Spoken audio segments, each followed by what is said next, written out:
চিতল মাছের কালিয়া। তার জন্য এখানে আমি 6 পিস চিতল মাছ নিয়ে নিয়েছি। মাছগুলিকে হলুদ আর নুন দিয়ে ভালোভাবে মেখে নেব।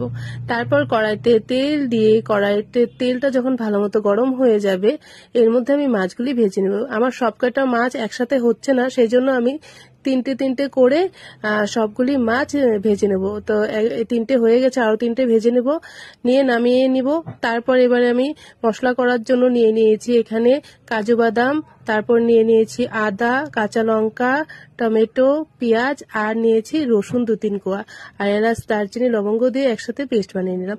তারপর কড়াইতে ফোড়নে দিয়ে দিলাম জিরে আর দিয়ে দিলাম পেঁয়াজটা যখন ভাজা হয়ে যাব করে রাখা মশলাটা দিয়ে দিলাম, দিয়ে এর মধ্যে একটু ভালোভাবে নেড়ে নেবো, যেহেতু কাজু বাদাম দিয়েছি, না হলে কিন্তু লেগে যাবে।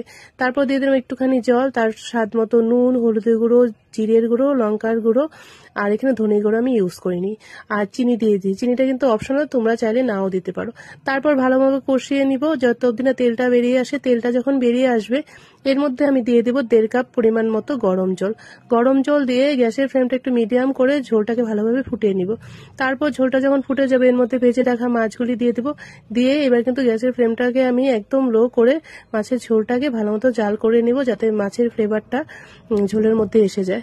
তারপর এর মধ্যে নামানোর আগে দিয়ে দেবো 1 চামচ ঘি, দিয়ে গরম গরম এই চিতল মাছের কালিয়াটা নামিয়ে